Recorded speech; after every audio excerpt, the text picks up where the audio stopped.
A special episode review of Beast Morphers this early? You don't say. But it's still a Power Rangers episode, so I gotta review it. This is MegamanNG, and I welcome you for another Beast Morphers Season 2 episode review. This week we'll be talking about the first special, and it's a surprisingly good one at that. The episode Boxed In. I'll provide a summary as well as some of the main points. But you're probably wondering why Nickelodeon decided to release it early. Well, I'm gonna tell you in a bit. Let's get started. The Pan Global Games has begun in Coral Harbor. The Rangers are looking forward to seeing the events, but there's one problem. The commander. She tells them that their responsibility as Rangers comes first.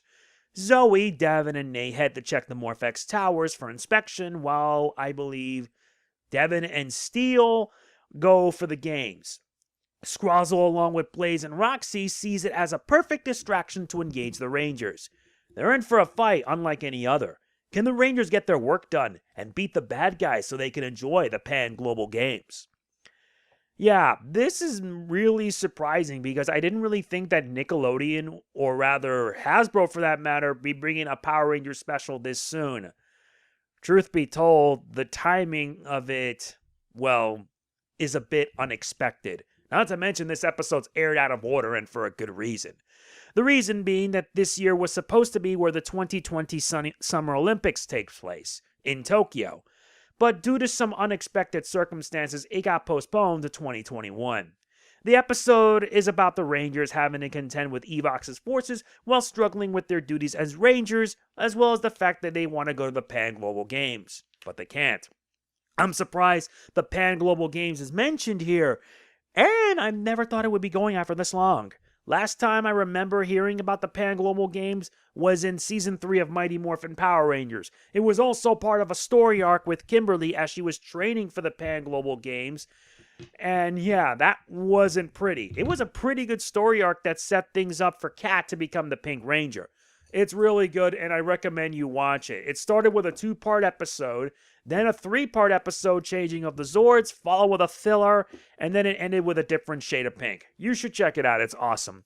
The episode's really enjoyable for a variety of reasons. One reason, a Zord boxing fight.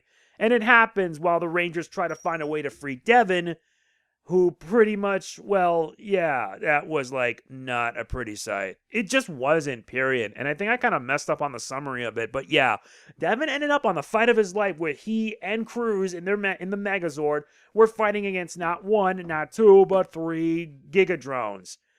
Not only that, I should mention that this is not a Halloween or Christmas special. This is a summer special than anything else. I don't know why, but I wish Nickelodeon could just release the episodes instead of, like, I don't know, put it on a summer break. Also, I should mention that the Zord boxing fight that happens in the episode was to me the highlight. Devin and Cruz had to endure not 1, not 2, but 3 Gigadrones. It started with a handicap match, and then it became a gauntlet match. It was crazy, but I admire their tenacity, to say the least. I also should mention that all of this leads up to a new Megazord Formation, because this is nuts. How they decide to have a new Megazord Formation in a special is beyond me. This episode marks the debut of the Beast-X King Ultrazord. We have the Beast-X Ultrazord, but they decide to take it up a notch by having the Beast-X King Zord combined with the other Zords to form it. That's crazy. Yeah, 1 Ultrazord is bad enough. You need 2. 2's even worse for the bad guys, but it's just really, really cool. And it culminates in an awesome Megazord fight that, well, they take down Gigadrones and it's pretty simple. Beast-X King Ultra Strike, so that was awesome to say the least. It really was. The ultimate attack was awesome. Overall, I do find that this is a well-done episode, even though I'm surprised that they decide to have it released a lot earlier than expected. Because normally these specials would be at their respective holidays. Like I mentioned already, this episode was pretty much served as like a tie-in to the Olympics that was supposed to happen this year, but got postponed to next year, so yeah, who's complaining? Either way, it's still pretty good, and there was also a bit of a subplot where I believe Ravi was not pleased. Ravi wanted to watch the Global Games, but had to get intruded upon because of Evox's attacks. And it wasn't pretty, to say the least.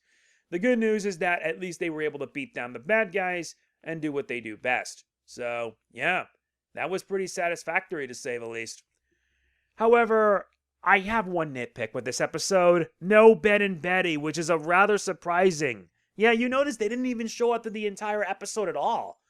I was a bit surprised. I thought that they would actually show up and actually had some humor into it. But yeah, I guess that was my one nitpick to an otherwise solid episode. Don't get me wrong, their hilarity is still enjoyable, but I find it surprising that they weren't in there. So, hey, I enjoyed it for what it's worth. I really did. I give this episode a 9 out of 10. Very good episode. I really enjoyed it. Although I still can't understand Nickelodeon's reasoning for wanting to air the special when they could have saved it for the Olympics. Well, with the Olympics postponed, couldn't do much. So yeah, next week you guys will be getting a new Beast Morphers episode review. And yes, it's going to be continuing with episode 8. And I've read the summary. This is going to be a shipping-based episode. I look forward to that when it comes. So yes, that's going to be it for this episode review. If you enjoy it, be sure to hit the like button. It means a lot to me. If not, I tried my best because I'm in a rush because I just finished going through Neo 2. Please don't forget to like, comment, share, subscribe, and click the bell. It helps out big time, and I'll see you next week for my review of episode 8 of season 2. I only wish more people got to see this. This is MegamanNG signing off. Peace out. Let's morphing!